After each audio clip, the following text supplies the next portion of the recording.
We are live. Hello, everyone. Welcome to the Sunday stream. I am here with Nikolay Razuev. Most of you guys have seen his work, especially this badass skull. This thing got a lot of likes on our social media platform. But anyhow, I'm super excited to have him on. I had reached out to him I think about a month or two ago, and yeah, things worked out, and we have him on the stream today. What's up, Nikolai? Hey Mama, hey guys, thanks for having me.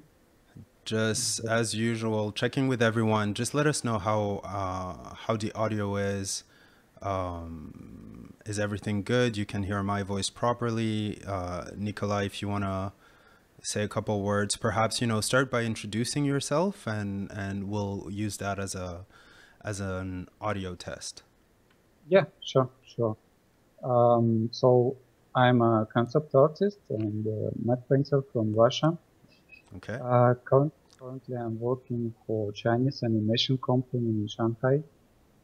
Um, so and I'm who passed maybe half courses on one school. Maybe that's why I'm here. How many courses have you taken so far? Oh, let me check. Because you've taken the ZBrush course for sure.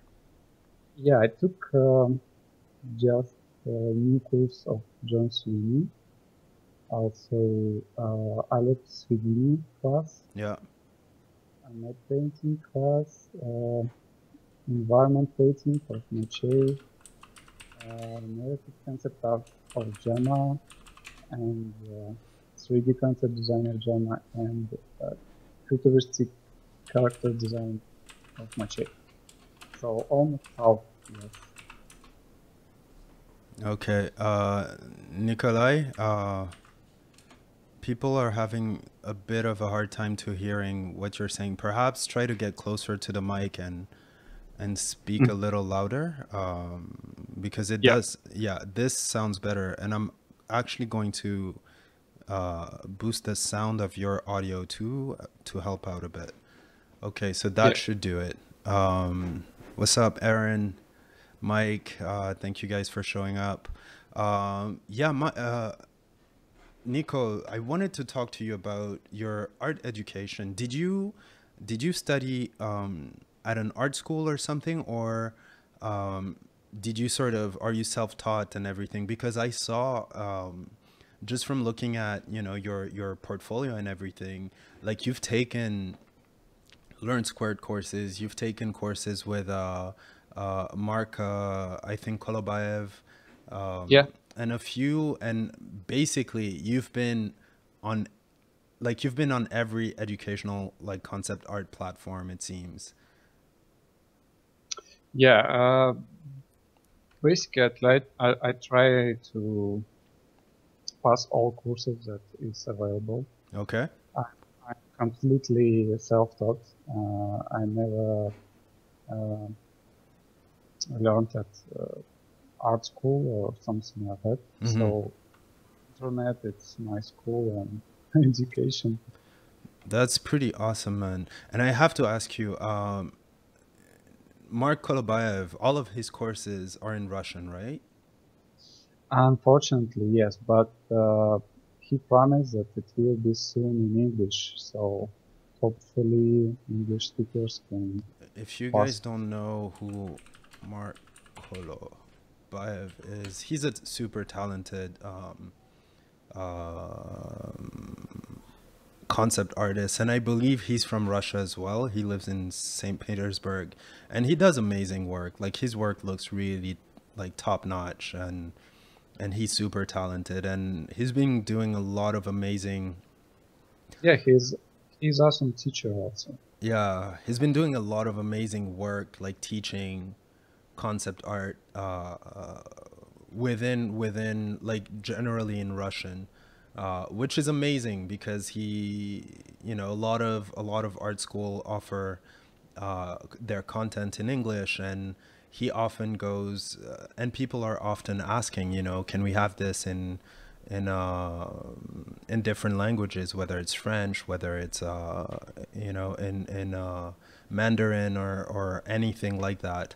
And this is something we're definitely looking into, but it's always nice when you have sort of someone taking care of his own community and everything. So yeah, props to Mark for his awesome work. But yeah, so getting back to you, Nico. So most of your education has been like through online learning by going through all the different platforms that we mentioned.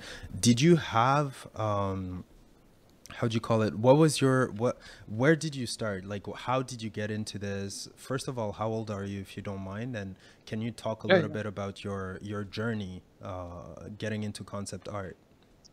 Oh, it's a long, long journey. I'm 32 years old. Okay, same as I me. start. Oh, this is great. Yeah, you feel younger Uh, now. It's okay. yeah. So I start working as a concept artist maybe not more than 4 or 3 years ago Okay. because before I was a CG artist or retoucher or maybe illustrator, something like that. I worked in advertising industry. Okay. Uh, so I spent many, many years retouching beauty faces and so on. Okay. But it was also interesting work like 3D uh, cars, some products, props. So it was quite interesting. But I start going to concept art when I changed my city of living. So when I came to Shanghai, I decided I don't like advertising anymore. Mm-hmm. I like movies and games, entertainment industry. So I start focus on education, Okay. and I got to know about Mark Kalbayev course. I Mm-hmm. took it. Then I took a couple other courses and other platforms. Then I found the Learn Square, of course. It was the biggest step for me, I think, because these platforms helped me to build my new portfolio. Okay. Because before I had not concept art at all in my portfolio. It was more retouching for nice beauty images. Mm-hmm. But the good And thing is, those skills you've managed, they sort of gave you a software base and sort of they also helped you, I guess, develop your eye, which is something yeah, that like it is transferable when you start getting into concept art. Like at least you have that baggage exactly. that's already helping you, right? I already have had a very solid understanding of how Photoshop works, how 3D software works. So I was already uh, ready for concept art, and especially photo brushing. It was like a piece of cake for me because working with photos was my major daily. So That's awesome, man. Um, I'm going to share your own screen. Do you mind taking us through very quickly your ArtStation page and sort of sharing some of your favorite projects and like perhaps key project that where you had like an epiphany where you discovered like something very particular. And yeah, people in the chat, if you guys have any questions about to Nico about just concept art, composition, whatever, any of his projects that you'd like to have a behind the scene of, and especially if you guys are have questions when it comes to just self-teaching yourself, like how do you work on the discipline, how do you make sure you know, how do you stay the course basically? Because Nico has like an extensive experience, I think, when it comes to like learning solo behind a screen and doing mentorships. Like he, if you go through his work, you'll just read some of the descriptions and you'll notice that he attended quite a few workshops and yeah, courses online. So yeah, just throw your questions at him and I'll make sure I'll have him sort of go through them one by one if possible. But yeah, Okay. go ahead, Nico, it's yours. Yeah, you see my screen, right? Yeah, yeah, I do. Okay. I think I will start from environment pieces because I think I specialize more on environment. Okay. So I can show you what I did 3 years ago. Mm-hmm. It was my matte painting period. I was a big fan of matte painters like Dylan Cole and Yannick Dussault, and I tried to mimic the style and aesthetic of works. Was this through a course, or was it just personal projects that you were working on? This was a personal project. I tried to build my portfolio to make, Okay. to make a show reel and send it to other companies to find a job. It takes time actually. But posting these works, I start getting freelance work, for example, like this. Mm-hmm. For a video game? Yeah, for video games, for short movies, TV series, and I will show you first the technical stuff like matte painting. Okay. Because, If it's just it's quickly, not, Nico, if you can move the Skype window perhaps in the corner, and like there's one just the Skype, yeah, the little, if you could move it down in the corner, and there's just one person asking if you can speak a little louder because they're having yeah. uh Sorry guys. I will try to speak yeah, louder. but don't I hear you fine. But yeah, go ahead. You were talking about this matte painting piece and how you were using these to build a new portfolio. Yeah. So it's just personal project. When I had a free time from advertising daily work, I built my portfolio as matte painter, Okay. and I participate a lot in any challenge that I can find. For example, I saw the ILM challenge, the Star Wars and ILM challenge, and yeah, this is the last one. It was matte painting challenge before on some sites, CG Society, okay. and it was a great starting point for me because I have luck to win and to get free course, Mm-hmm. which costs a lot. And by passing these courses, for example, this is my homeworks from this course that I passed for free, actually. It looks really good, man. Yeah, I started learning about fundamentals actually and some concept art aesthetic, and it gives me an opportunity to get freelance as concept artist. This is from Mark Albayev course. Yeah. I started learning ZBrush and combine it with my painterly stuff. This is homework from Leon's current course. Yeah, futuristic character with Mache. Man, your sense of composition is so good. Thanks. Thank you a lot. Like it looks really, really tight. If you go down, if you scroll down, one of my favorite, right the work that's on the right of the futuristic character design, again, like the one just after this one is one of my favorite. Yeah, I Mm, love this piece. I thank you so love much. it's Thank such a, like, looking at it, it's so cinematic, and I can totally feel the environment. Like I can see what it,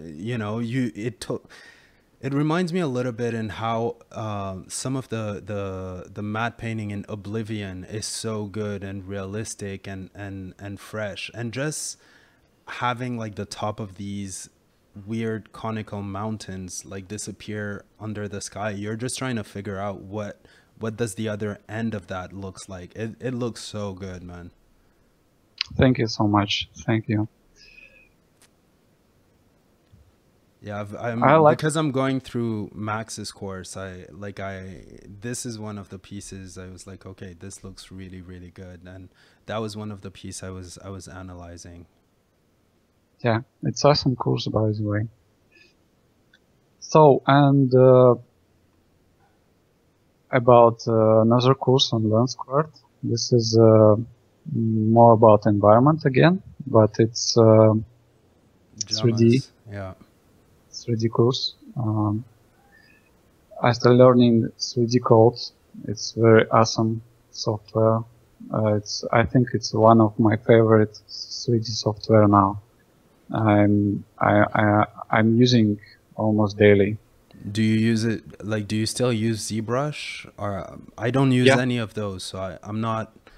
I know a Mm. lot of people love the fact that 3D code almost feels like Photoshop, like in terms of the way you can approach it, but and the user interface is a lot more friendlier than ZBrush apparently. Yeah, exactly. I like 3D code because it's very close to Photoshop logic. It's almost 2D, but it's 3D at the same time. I like ZBrush because it gives more opportunity to work with organic. It's, I would say, more precise. Okay. Feel. If you want something detailed, I think ZBrush is the way ZBrush to is go. better. Okay, Yeah. cool. I'm gonna show you the video process of this guy, if you don't mind. Yeah, go ahead. While you bring it up, someone is asking, why did you move to Shanghai? Oh, so it was almost accidentally. We were on vacation with my girlfriend at the same at that time, and one of my friend, he invited us to visit the city, and we had very good time here. I made a proposal to my wife here. Okay, good. Congrats. Thanks. No, we already married 5 years. Belated congrats. Thanks. And we had a good memories about the cities, about this mood of the city, the people, the friends. So we decided to move here. Okay. Because I quit the job and decided to work as freelancer. Okay. What allows me to work from any place. And we decided to go to Shanghai. But I worked as freelancer maybe 2 years, and then companies start suggest me offers, because when you change your city in LinkedIn or Outstation, HR, yeah, easy to find you. So, yeah. But I'm very, very glad that, very happy that animation company hires me, and finally I am in the film industry, not from the side, no, not outside. I start working closely to the industries. Yeah, and my wife too. She's a graphic designer. She found a job here very easily. Okay, cool. And yep, it was a main reason. And you guys have been there ever since, like, and you're not how is the sort of concept art scene in that side, like in Eastern Asia and everything? I know they do a lot of,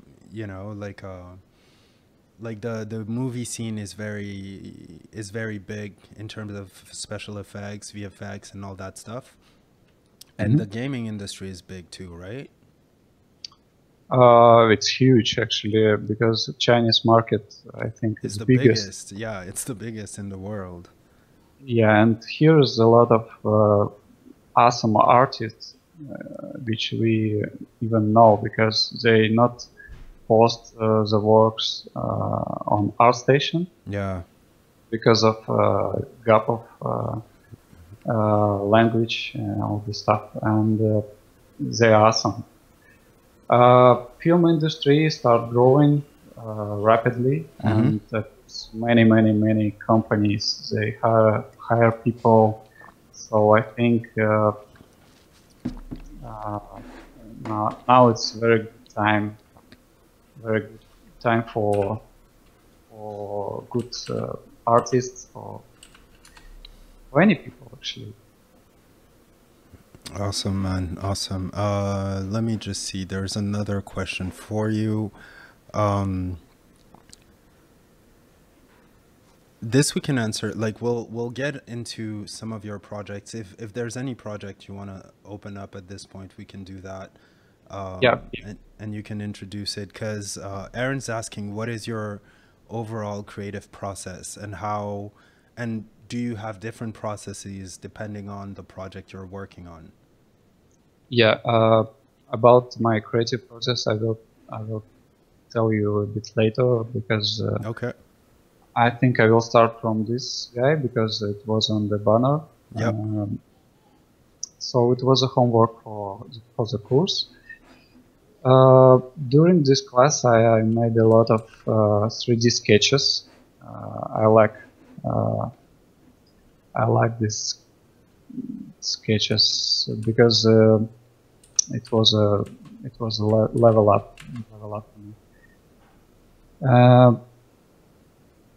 so I don't think that this stream will be very interesting and helpful for professionals in ZBrush, but for beginners and for people who try to start doing something in ZBrush as a base, it will be, I hope, will be very interesting.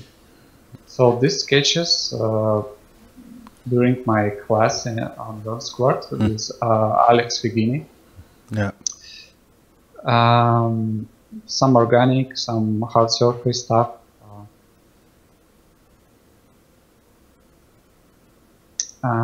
Yeah. And about the school at itself, it was actually very simple work because it was a practice for working with alphas in ZBrush.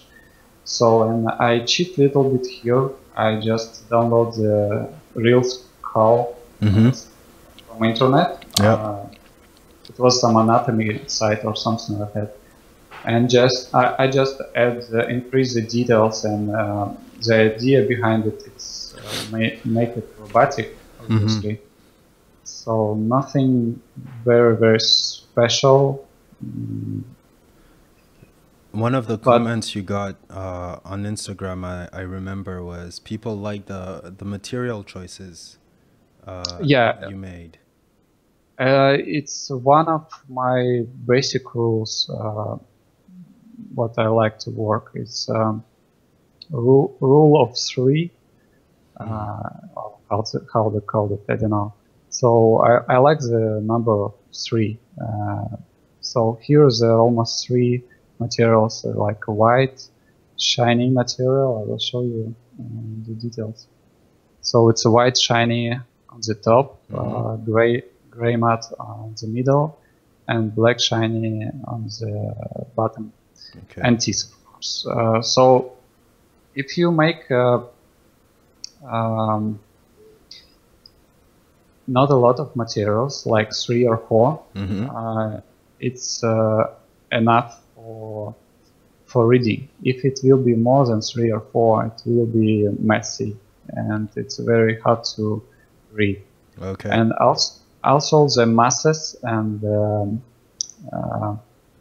the shapes of these materials should be different. It's better to follow the rule big, medium, small.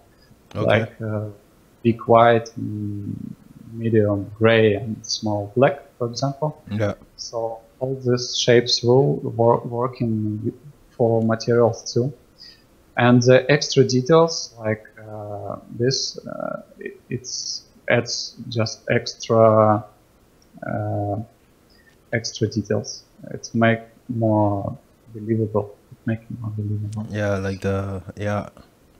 So basically, you're using that as a design rule to, and I mean, it's not like always exactly that. Sometimes you break that rule, but you always try to go with multiple of threes whenever it comes to your, scale, contrast, colors, all that. Okay. Even the focal point, even the colors, values. Oh wow. Everything. Okay, cool. You can follow this, and you will see that it will be much better if you will make everything simple.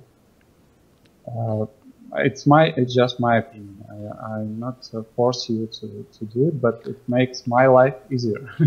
Yeah, it's I mean, the result come out really nice. Just to go to stay a little bit longer with the rule of 3, can you take us to your ArtStation page and just show us, let's say, 2 or 3 projects where you use that same rule, just to show us different applications, like different ways you've applied it? Yeah, sure. So this is a project with the sketches. So here's 3 elements of surface of the soldier. So it's a solid base. It's like exoskeleton or something like that. You see it here, right? Yeah. On the shoulders, the head. So it's I would say it's small. Yeah. Also very soft, like the muscles here on the neck, on the hands, Yeah. arms. So it's maybe middle. And solid surface, it's like this. Yeah. Chest and the back. Yeah. And I think also repetition. Actually, all design. How to say? Actually, I learned it from Anthony Jones on his course of creating with confidence. I don't know why it's not exist anymore. You're not logged in. That's why it's not appearing. It was maybe it was a great course, especially week 4. I still remember. It was design principles. It's awesome week. You can buy the course. I not advertise your website, but really this week is awesome. It's completely changed my way of thinking in terms of design. So awesome. I got to know about design principles, about like rhythm, balance, repetition, proportions, grouping, movement, emphasis, variety, color wheel, everything. Everything. It's small steps to get better. Yeah. And I think it's a long journey. Yeah.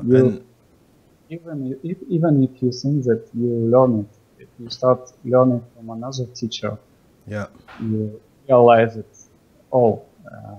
you think another way. So And those are universal principles. A very I'm just going to see if I can find it very quickly. Because even though I'm not a concept artist, I only discovered it about 2 years and a half ago, Nice. through Learn Squared. But I realized that a lot of the things I studied in graphic design, because when you first start, like, these are the principles, like rhythm, balance, contrast, shape, size, all scale, all those different things. Once you get it in one medium, even, when you're making a salad dressing, like, you have, a quarter this, a certain amount of that, and so on. Like, everything works with those principles. And when you can get to the point where you understand even a couple of them within one medium, the logic sort of applies to the rest. Then it takes more practice to get to the point where you control it properly. But it definitely does help your work. Like, if you're a UI artist, just being able to understand how the grid works, which is the same grid for book layout, which is the same grid for architectural, sort of to build blueprints and whatever not. Once you understand that principle, you can apply it across the board. It's just a matter of being aware of these principles. And I don't have the book in front of me, but I'm on Amazon right now, and I'll look for it and share it Yeah, in thanks. the chat. But you can go ahead. Nico, I'll follow you. I'll just post it in the chat. Okay. So I think I'm gonna show you some recent project as a movie, because as I said, I'm more focused on keyframes, key art, and so on. So I'm gonna show you the project that I worked recently. So it's a keyframe for the pitch project. It's a movie about futuristic military world. So my goal was to create a shot of final fighting, or maybe not final fighting, just a fighting of two students of military school. Mm-hmm. So it was very rude and epic fighting. They're very dirty and bloody. So they have only metal ball. So I create this image, and I'm gonna show you how I start. So when I read the piece of script, I The start brief. thinking about, yeah, it's usually or brief or piece of script, not Okay. whole script.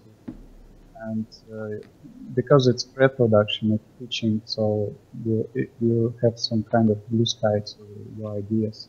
I think it's the best place for concept artists, because you can draw how you feel, how you see, and of course translate and show the work in progress for your art director. But it's great.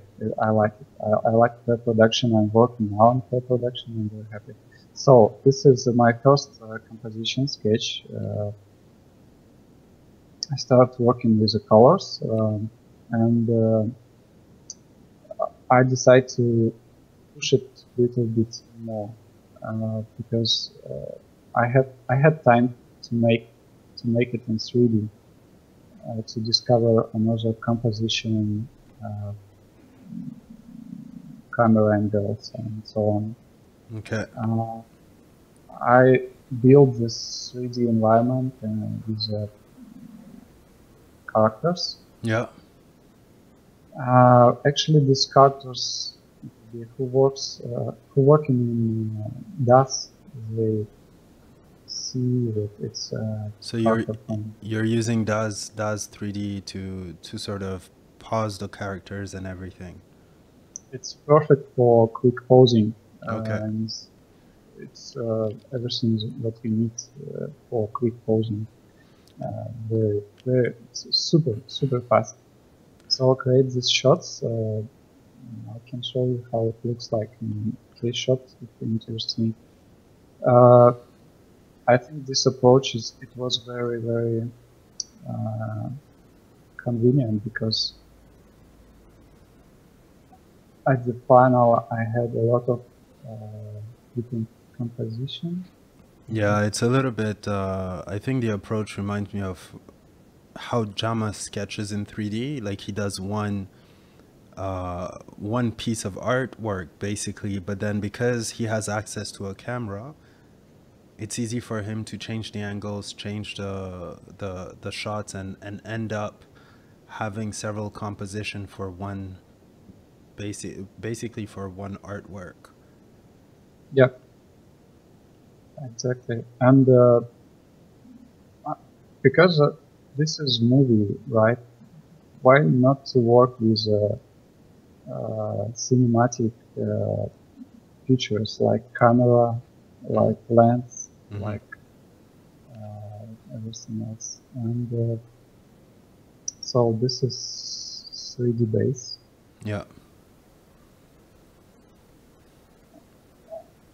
Do you you know, when you're doing a shot like this, because I saw the 6 style frames, are you sort of watching movies that are sort of similar and taking you know, like basically pausing the movie, taking frame references, or do you just do this on the fly, or do you actually have like cinematic references for the shots or the lighting or? For this one, I didn't have any reference shots. Okay. Sometimes it helps a lot. For example, uh, it's environment shot with a very solid composition. For example, Western movie, you can just grab this composition, change it for your, I don't know, futuristic sci-fi robots, and change the environments, but composition it's the same. Yeah. And composition works very well, so why not to use it? Same with the mood. If you like the mood of one shot, you can grab it, repeat the colors or mood or lighting. Of course, it's very helpful.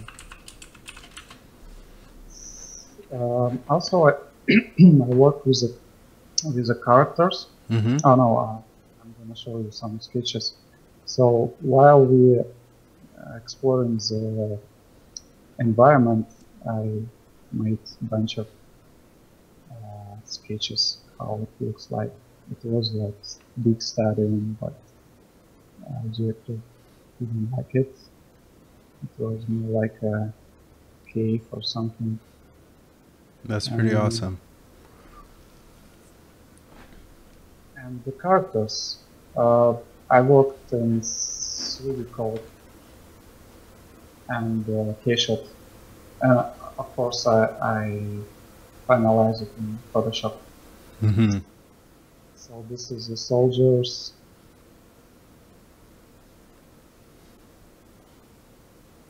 This one is very creepy.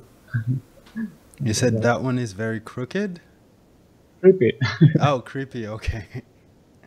It looks good, man. It reminds me, I don't know in which software you're doing this, but the process sort of reminds me of Scott Robertson and yeah, exactly. okay, Exactly. it's the same process they used for X-Men. Exactly. I didn't use a model. I used K-shot actually, and I'm gonna show you how make it very easy, very fast. It looks tight, man. The idea behind it is create the armor very advanced, but at the same time it should looks like armor. We should understand that it's soldier, but it's pretend to be 3D printed. So maybe in advanced work we will have opportunity to print everything. Yeah, the skirt and everything sort of reminds you of like Spartan or Roman, Yeah. military equipment. People were asking, did you build those? Did you build the armors for the characters in 3D Coat, or what software did you use for that? Uh, I built the armor in 3D code completely.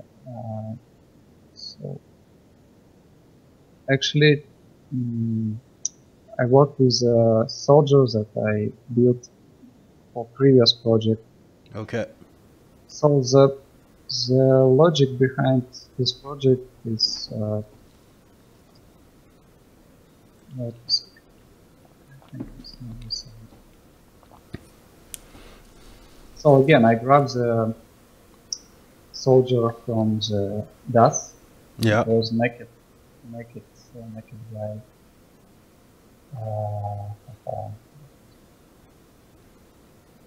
Okay.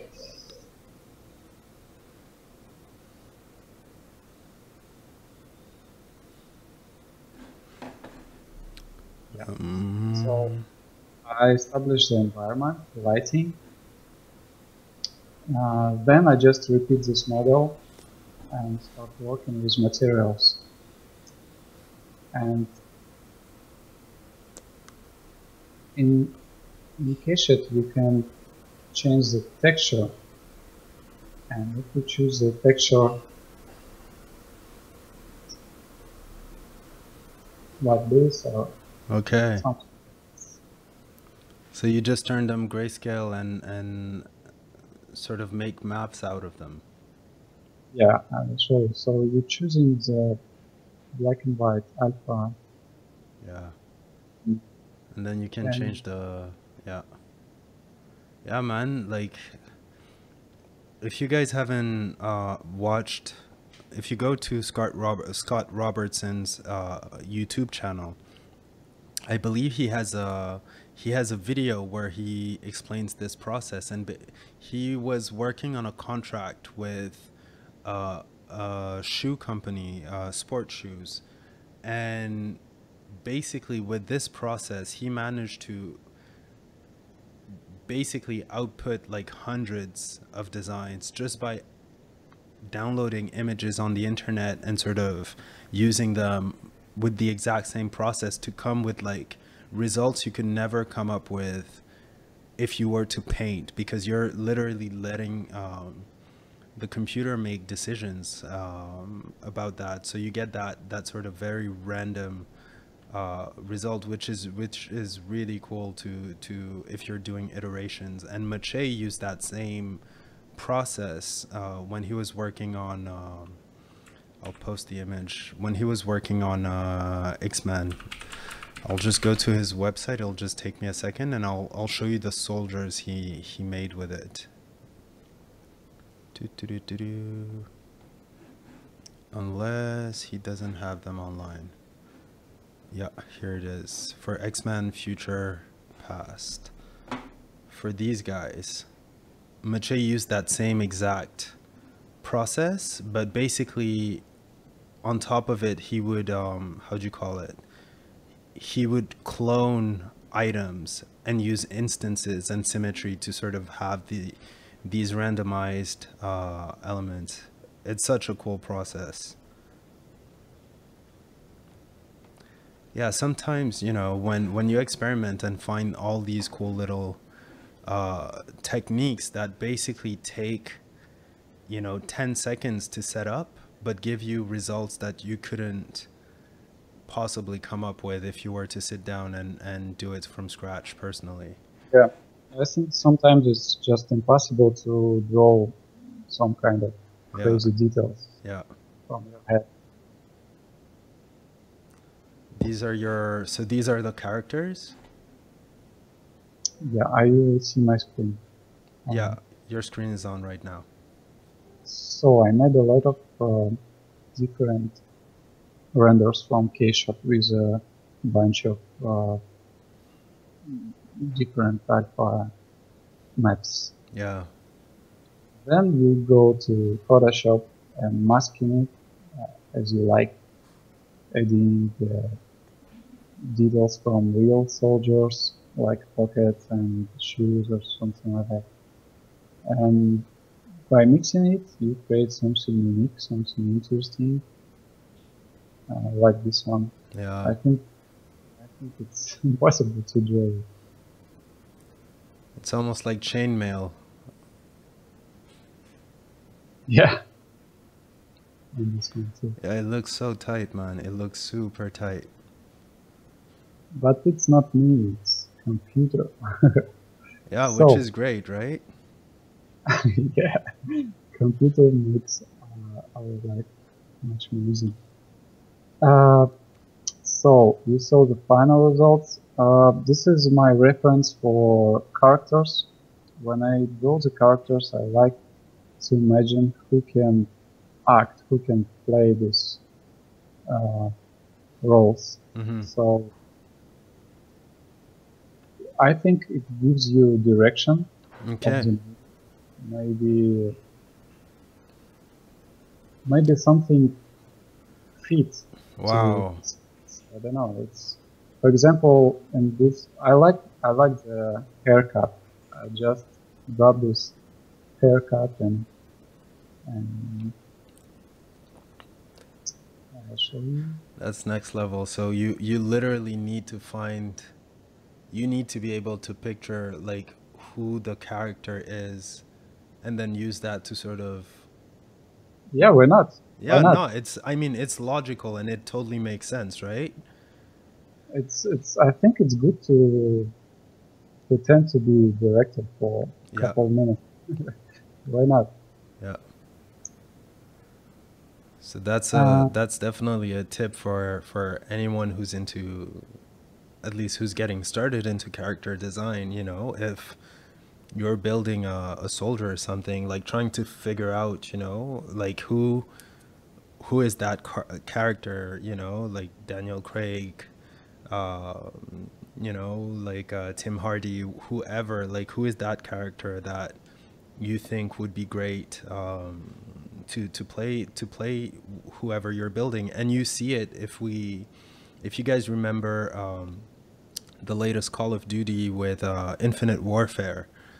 A lot of the characters in the film are actually sort of motion captured and look like actual actors in real life, and you see that more and more where uh, like heroes and characters are built after actual characters, which is super interesting.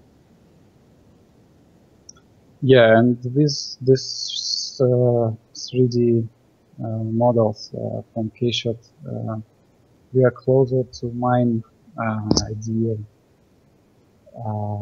is telling about my creative process. So let me show you the one picture.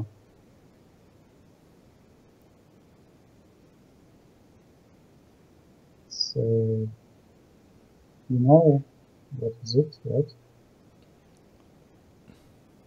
Nico, just make sure you're close to the mic so we can hear you well. Yep. Yeah, I know. As soon as you get started, you know, you focus on the on talking, but yeah, just keep that in mind. Yeah, because my arms on the Oh, I pad. see on the yeah, on the keyboard. So this is a, I think, psychological test. Yeah. Um, so idea behind it, it's develop your abstract thinking. Mm-hmm. For example, what do you see here for a couple of seconds?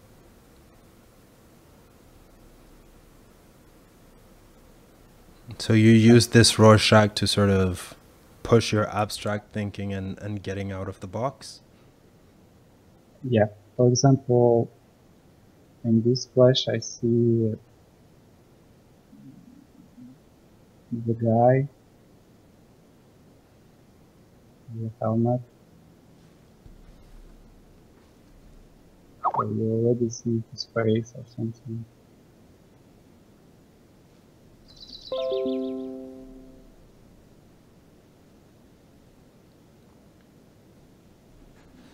While you're doing that, I'm going to look at some of the questions we have for you.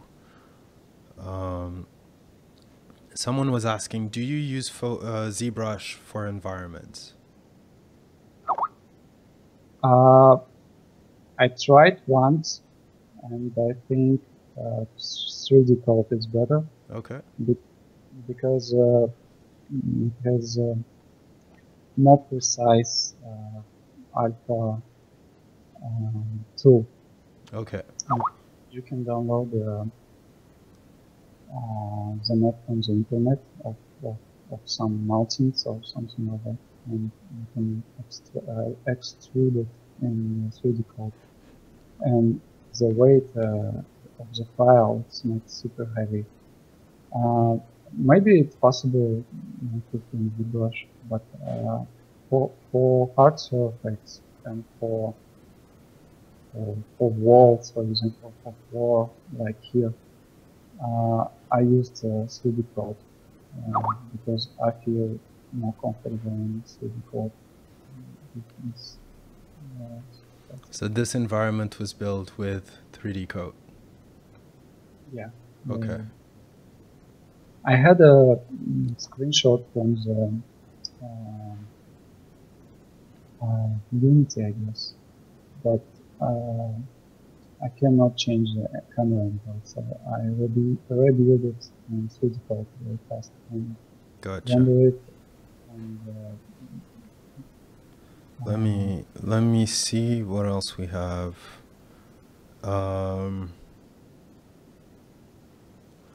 Do you use Nuke? Like when you're doing your matte paintings, do you ever use the software Nuke?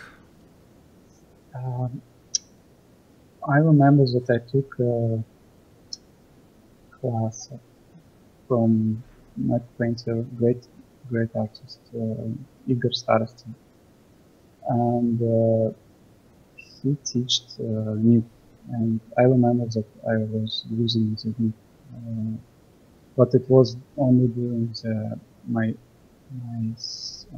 education, Okay. my study. Now I'm not using the Nuke because I don't need it, and I want to be a composer. I hope that I believe that matte painters is more artistic work. Okay. But some people don't think like that, but who cares? Okay, so about abstract thinking, I think it's very important to develop this skill to see something in the random splashes, and you can apply it in your work because sometimes you don't have any ideas. Sometimes you need this little spark to make a and it also helps get away from using ArtStation as a source of inspiration or using finished work as a source of inspiration. Absolutely. I figure out that ArtStation, it's better to start work not from watching pictures on ArtStation because it's a bit demotivating. I prefer to watch some documentaries or reading books before I start doing something because you can fail. You should be ready to fail, but when you compare your work with the final results of someone else on ArtStation, you don't know how much time this guy spent on it. Yeah. Sometimes even not your style, it's not your workflow, and it's better to concentrate on idea itself and try to convey the feelings, idea behind it, and not focus on technique, not focus on the final perfectly looking image. And if you will not drive by envy or jealous, vanity. Yeah. I think Do you think when someone's learning, like when I'm learning something new, it's always easier for me to just focus on the technical side of things. So that's where I might take, like that matte painting that I like from you and just try to reverse engineer it and create my own composition, but sort of try to, like sort of split it into lighting, atmosphere, composition, and this and that, take the image, apply golden ratio, a layer of golden ratio sequence or rule of third in screen mode, then try to see where did you just try to break down, okay, how did you go about creating the composition, and then what sort of images did you select to create the atmosphere, what sort of element did you use to create the landscape, and so on. How did you go about almost like breaking all the elements apart and trying to figure out how do you bring all that together. And that when I'm doing that sort of learning, like I like looking at other work that I aspire to, sort of the level I would like to reach, and breaking it down, but respecting still my level of my skill level. So I'm not going to go with the craziest, I'm not going to go with the pirate ship underwater that you made. I'll go with something like a simpler matte painting. And then once I get to the point where my skill level are at a place where I'm sort of satisfied with them, then I'll go and sort of shut everything out and focus on, how'd you call it? Just focus on the ideas, like generating my own ideas and seeing how I can add to my knowledge of whatever it is, composition, this or that, to move it to a different direction.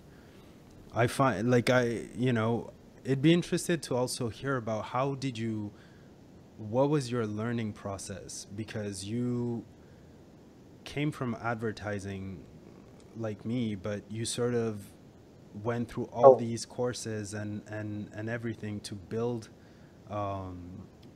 these new skills. So what was your study process? What was your learning process, Because at some point when you're learning solo, either you're too ambitious and then you realize that you need to cut stuff out, or there's always like readjustments. Like how did you go about that? um, I think if you try to copy from uh, some quality of work of good artists, it's nothing bad in it. If you try to mimic the style when you learn, it's not bad. If you try to learn from digital concept artists, it's not bad. But I think better to go deeper, to start learning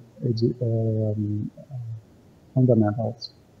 And imagine that you at school, uh, why art schools is very good, because they have structure for everything. Uh, they not jumping around. Yeah. They know that, for example, 1 month it will be color, or 2 months, or half year, and you should decide what you need to learn. For example, if you feel the weakness in composition, just buy a course or just download the tutorials. Try to find it for free, it doesn't matter. And just focus on it. And when you look at the work from the CG artist on ArtStation, you just try to read how they apply the composition rules, and just switching the works, because it's hundreds, Yeah. thousands ArtStation, you can learn very, very fast. And I did it a lot. I just grab the image of, for example, Dylan Cole, use it at second canvas, second window on Photoshop, and try to build the same, but even with similar lighting and composition, and try to achieve the level of details. And it's okay, it's learning. But Uh, I think it's very bad if you try to sell your portfolio piece as your unique style, as because it's the same. If I think, imagine two girls on one party in one dress. It's horrible, right, for them. And for artists, it's even horrible because everybody knows who was the first one. You'll be always second one. Doesn't matter how good you are. So I think it's better to listen yourself sometimes. And about self-learning, yeah, just structure. For example, color, then composition, then values. I don't know. If you learn ZBrush, try to work only in ZBrush for a couple of weeks. It's endless. But basically, like to summarize it is, whatever it is you're learning, like stick to one thing, like go deep until you get it, and then move on. Like don't scatter yourself Yeah. across different things. Yeah, I when I took Ash's course for the UI and data design, it was sort of the first time I was thinking of,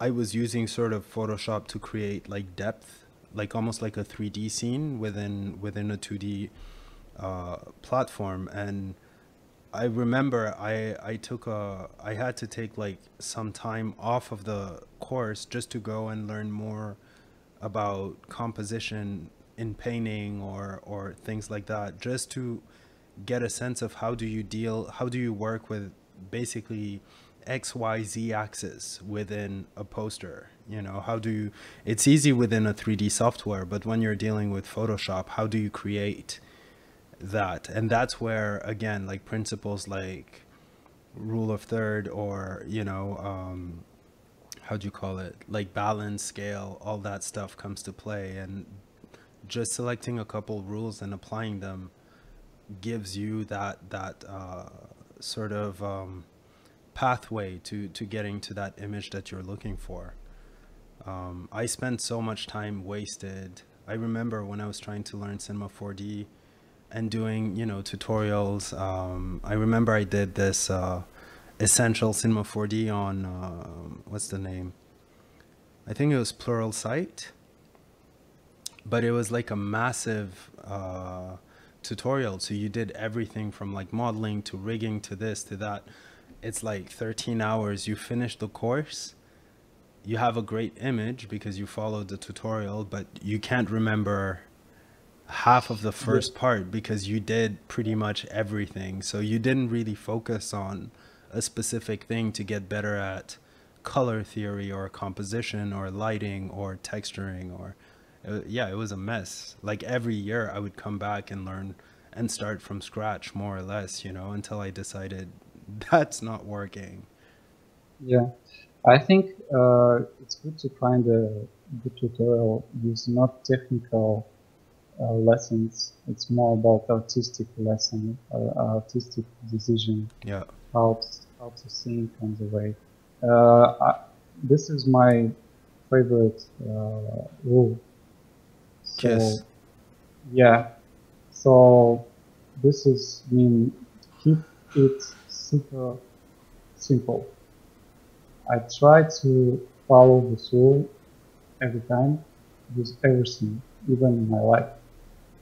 So I create some video with my process. It's super simple. It covers a couple tools of ZBrush, but this simple tools allows you to make a concept like this. If you have more than 1 hour as me, because I did it today before the stream, you can create more interesting stuff. I will play this video right now. Maybe, yeah, this is the basic tools that I use in ZBrush. Janice says KISS stands for keep it simple, simple. keep it super simple. which is pretty awesome. So I will play the video.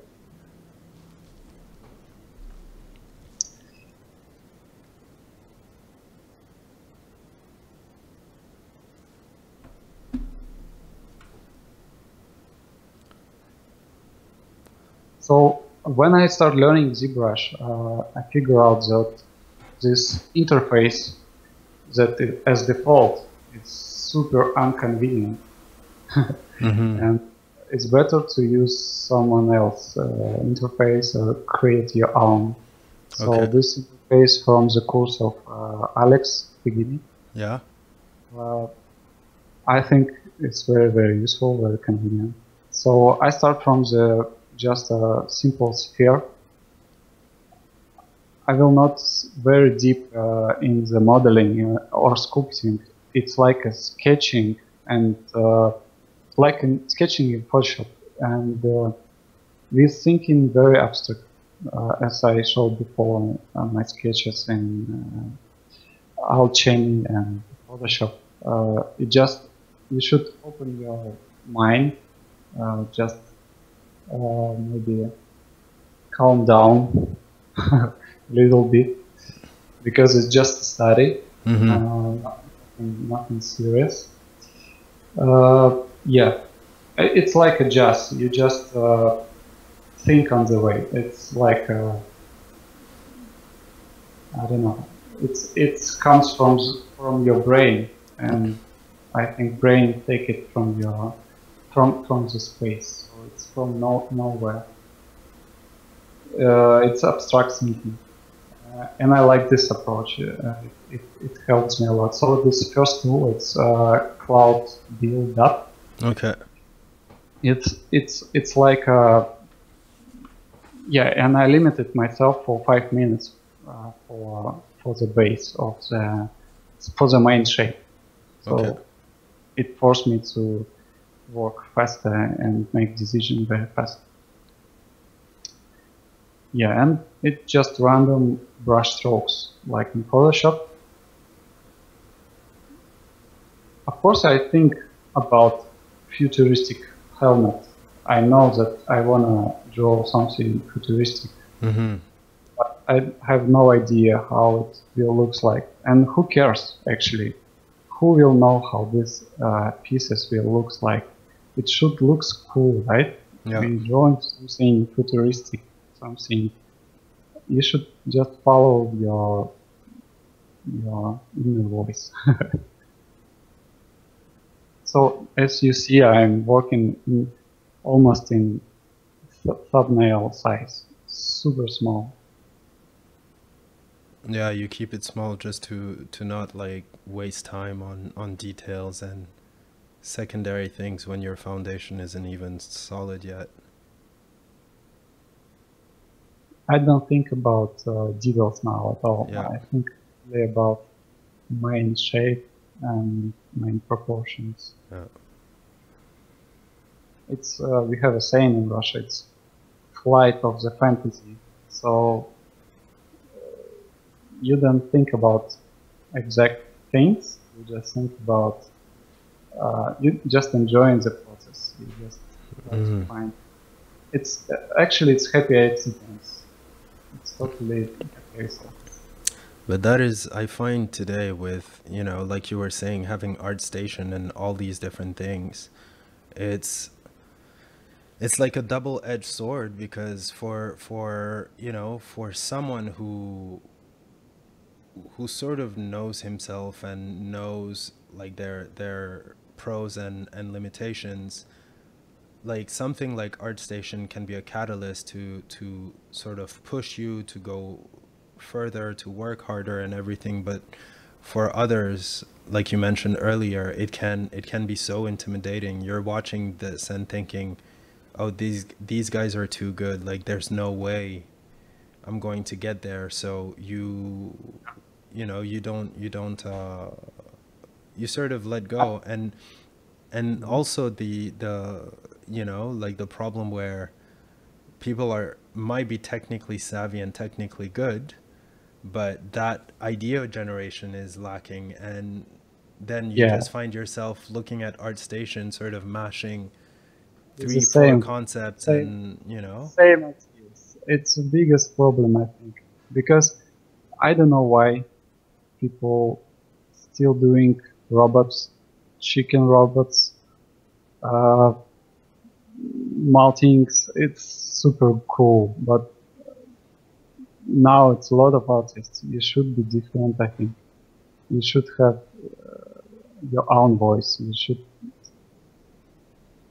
Yeah, it takes time to develop, but Yeah, yeah. it's, and I don't think it's something you can plan on having happen. It's just how'd you call it? You just keep doing it, doing it. I heard this quote not too long ago. I read it somewhere. It was something like, you know, like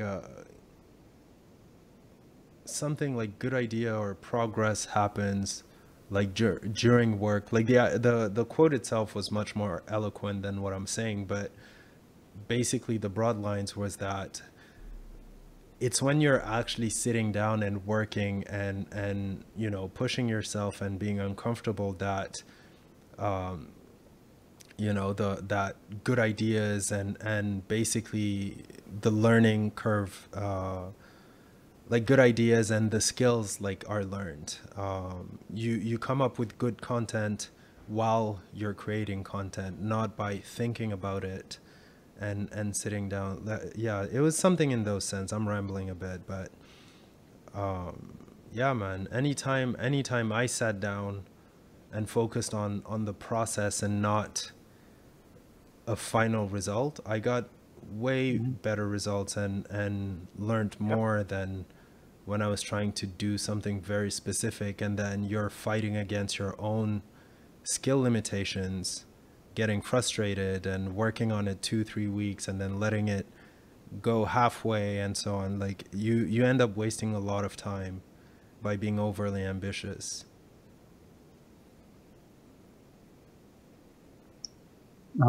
I think I'm still thinking that uh, techniques. It's even now for modern concept artists, technique. It's not most important thing what you should learn. I think if you learning fundamentals, it will, I don't know, useful every time. And even if computer can create hundreds images by one clicking, I think I don't know what I want to say now. It's fine, man. I'll We're going to wrap the stream in about 10 15 minutes. I'll just run through. You have a few questions here. um I'm going to wrap up with that one, but let me see. um Someone asked who's the name of the artist that's on the stream now. It's Nikolay Razuev, and you have his ArtStation link just at the bottom of the screen if you're watching. Da da da da da. Question. Okay, so Ahmed is asking if you could talk a little bit more about your transition from advertising to being a concept artist. I know you mentioned it before, but if you could just summarize it again for him. um, so I can't say that it was easy because I should say that after advertising, when you have a bunch of clients, you have money for living. You used to work with these clients, and when suddenly you decide to be a concept artist, these clients don't want to work with you with a concept art because they usually work with you as illustrator. And this time I spent maybe 1 year to find another client to build my portfolio. My ArtStation page in Facebook helps me a lot.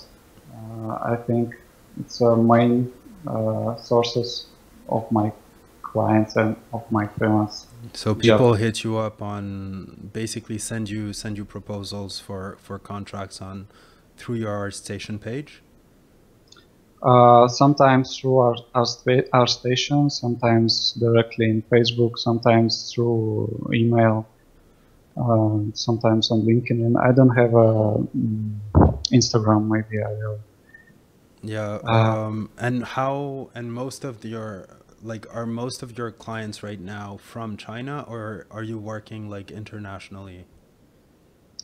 To be honest, I have luxury to choose project because I am working full time now. Okay, cool. Uh, I can choose a project, and I try to choosing only projects related to films or games. Awesome. So I cannot say that it's a lot of work Mm-hmm. because I'm working at evenings and weekends. Mm-hmm. I try to find time for learning Yeah. always. Yeah. Try to catch new courses and gumroads. Uh, so yeah. Cool. I'm actually going to ask you, actually ask Aaron Danda if he's okay with it. I'd like to show you his page because Aaron has been, he works full time, but he sort of, on the side has been pushing like his concept art skills, drafting skills, and so on and so forth. And he's trying to, I guess ideally, I can't speak for him. He's in the chat. He can tell me to shut up anytime. But he he's trying to make that transition from like into concept art to sort of do that same type of Okay, I work. get it. I get Yeah, it. you know. So be So patient. for him, like he's been doing these every days, and you can see Yeah. like the skill level from day one, and he's about 22, about 25 days from having done a full year without including Inktober and all that. But for someone like that, you see that the skills are getting better and everything. How do you go about making that transition when you're getting close to having the skills that are required to work in the industry? I'm still don't know how people from big companies choosing the concept artists really, Mm-hmm. because now hundreds good artists on ArtStation, and sometimes in big companies working very young people with not many years of experience. They are very talented, very good, and maybe it's main reason why they are there. It takes time, uh, at least 1 year. You should spend for your self-improvement and always post your work to be noticed. Uh, and yeah, and completely change the portfolio, because when people see the advertising in your portfolio, they think that you mm, it's good to have variety of work, but when you have everything in your work from different fields, it means that you not really good in something single like concept art. So better to concentrate on badass works, I think. Okay. Yeah, it takes work, practice, and all that good stuff. And I think my advice is just, if you don't have a freelance as concept artist, it's a big chance to draw what you really like, what you really want to tell, Mm-hmm. because later when you will be better, when you will be good, you will cry how you need this time to draw for yourself. Yeah. Just enjoy this moment that you already start. You already can draw for yourself. You can post it every day, because later you will fucked by people with this project. It's not your idea. It's not your concept. You're just a tool. So I think I see. hello. I hear you. Yeah. I'm going to send you, and we'll wrap up with this. Let me just see if there's not a quick question that can be answered. If what was the Chrome extension you use for the timer? Oh, let me check.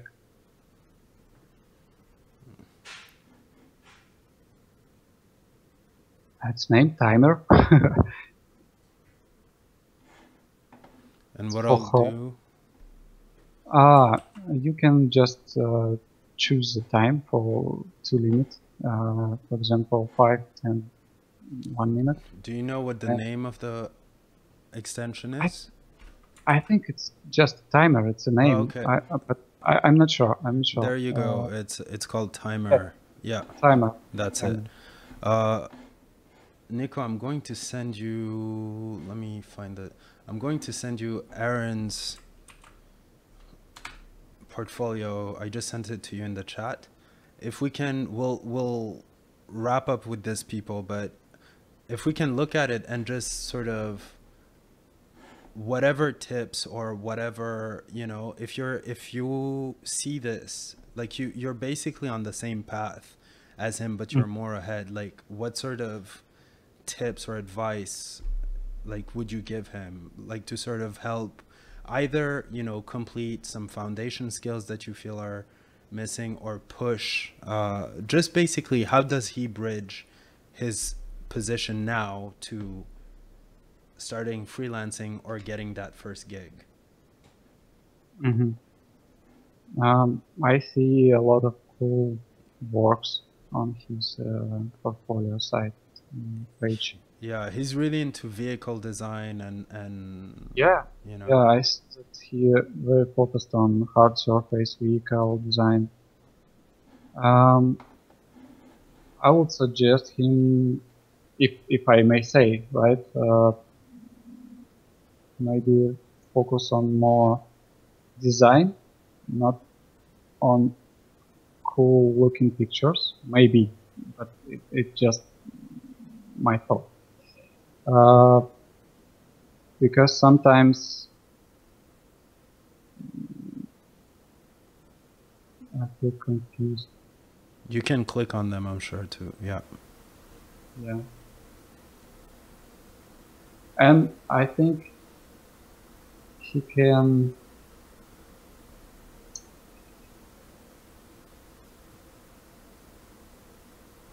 he should little bit think about design language, I think. Okay. Because it looks a bit complex for me. It's very hard to read.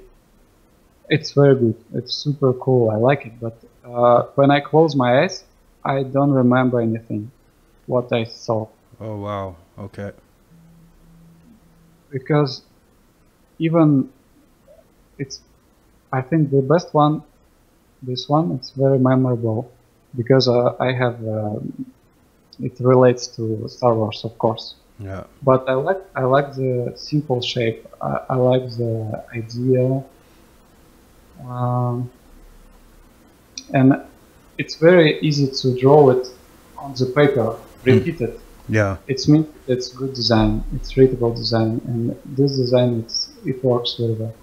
It's very hard to read this shape. Okay.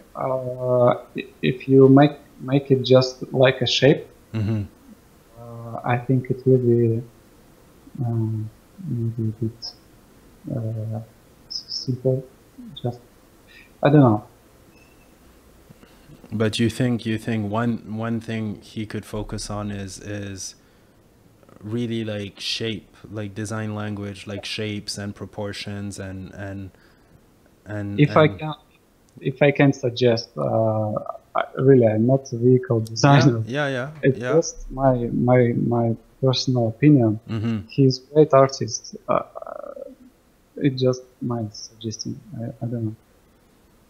Yeah, it's I think it's a good tip. It's definitely something I think even advanced designers are sort of like trying to work with and always improve, like understanding like good design language, good shapes, how do people read shapes, and I think that comment you said, that when you close your eyes, when the design is too complex, you can't remember it, whereas that red shape, almost like the TIE fighter, is very easy to remember. I think some of the latest ones, like the that vehicle, like the car, that third image, and some of the stuff is a little easier to read and all that. But yeah, definitely, I think that's a good tip. Yeah, he says he totally agrees with you.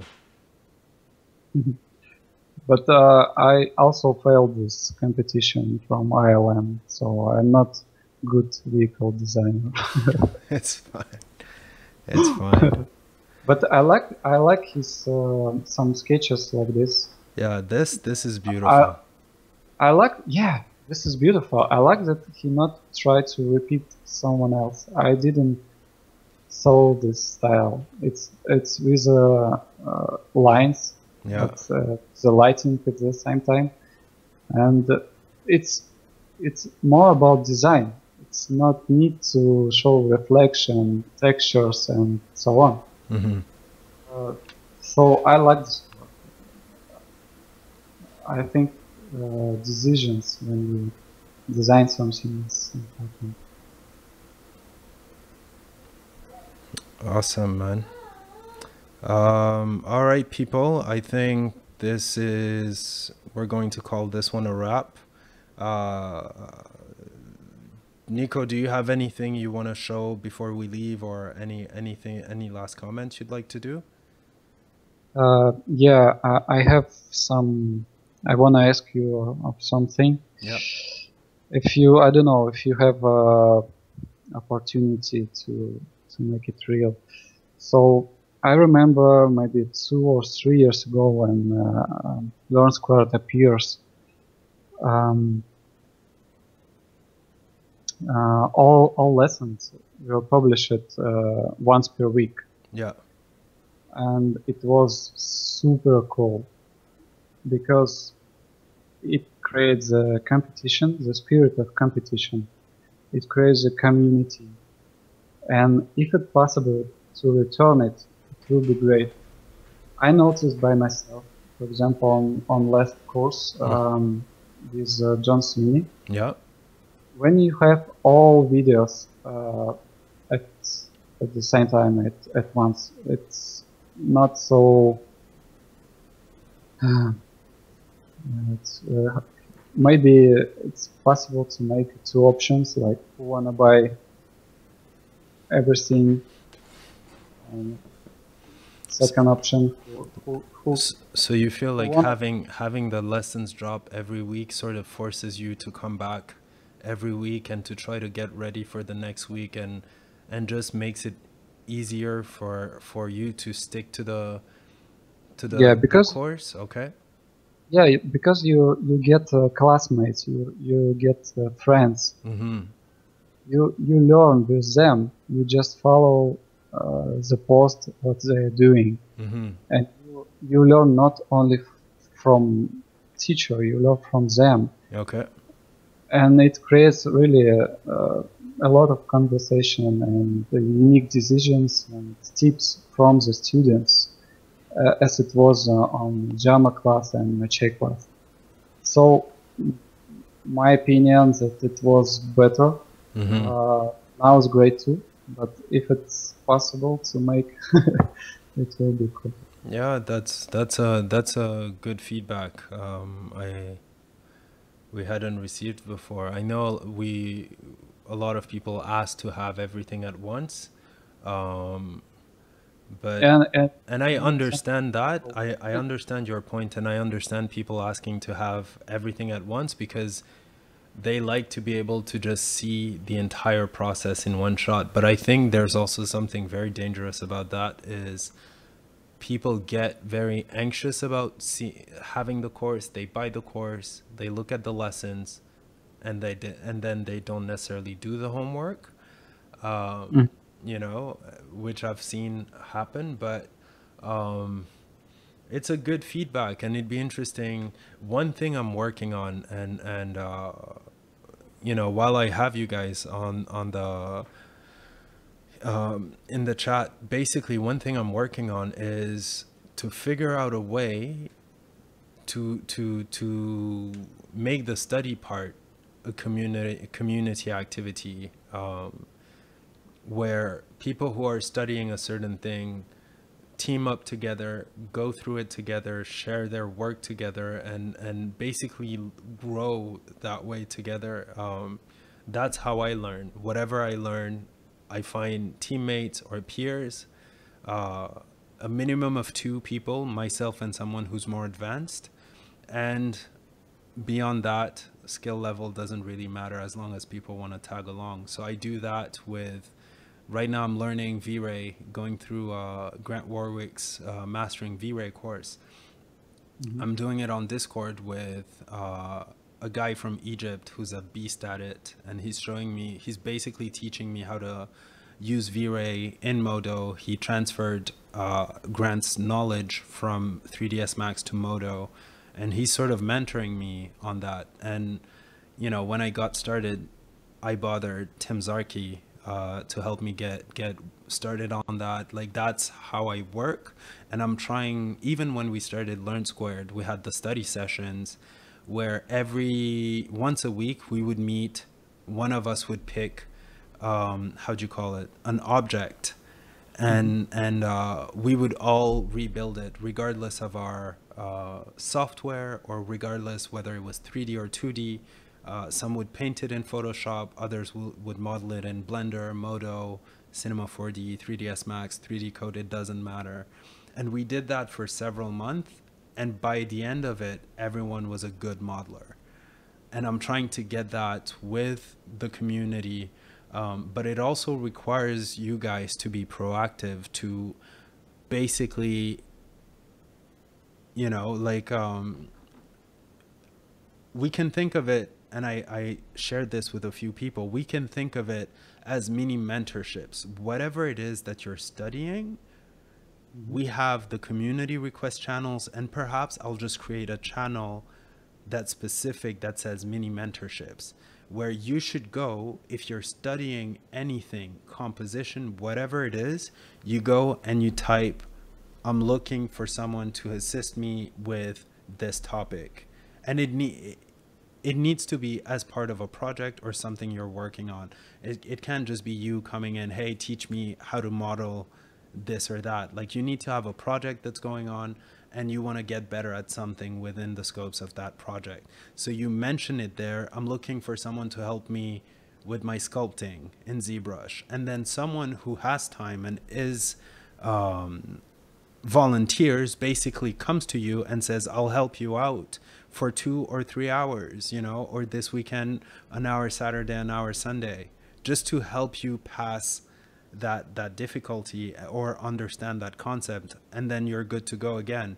But we have such a rich community, like, it makes sense, instead of, you know, looking for another course or another this or another that, you already have so much amazing resources from people who apply what you're looking for within a professional environment. So you can approach them and say, hey, do you mind helping me out with this? You take a small chunk of time, focus on it, work on it together, and you keep going. And you can think of that channel as a job board, or a bulletin board, where you just post your week requests as to what it is that you want to study. And, you know, people team up for like these mini, like, couple hours mentorships. and make it consistent. Like if you're really serious about this, just make it consistent. Keep asking for help. There's always someone who's going to be there to help you out, and that will smooth out the process and so on. But all these ideas, if you guys don't put them in practice, like it's useless, because the problem is, like, I don't have enough time to run all of those things like I used to, because I'm trying to do so many things. I have, I have a kid now and everything, so I can't spend as much time, which is why I focus on having at least the streams and everything. But anyone in Discord who needs help and who needs me to help them put something together, put a weekly activity together, I'm down to help you guys out and help you make it consistent until it sort of picks up and becomes its own thing. So just whatever ideas you guys have, put it in the community request, whatever suggestions, and I'm going to create a new channel right after this stream, just, to stick to my word. That is going to be called Mini Mentorship. So go in there, ask for support to learn whatever it is you're learning, and let's see how that goes. I agree. I believe that people are awesome, and it's in the nature of human to teach each other. Yeah. And feel free to ask for any help. And it's how we live. I think it's a great idea. Awesome. Well, hey, Nico, thank you so much for coming on the stream. This was awesome. I think people had a really good time. Obviously, in a month or so, I'm going to have you back on. Whatever new projects you want to share, we'll just hop on, and you can show the creative process behind it. But yeah, I think people had a good time, and yeah, we'll keep it going, and I'll see you guys next week. Again, if whatever suggestions you guys have to improve things, just hit it up as we're doing the streams. If there's any artists you want to see, type it down. Whatever it is, you guys can hit us up, and we'll do our best to make those things happen. Yeah. On that note, peace out. Bye bye. Ciao.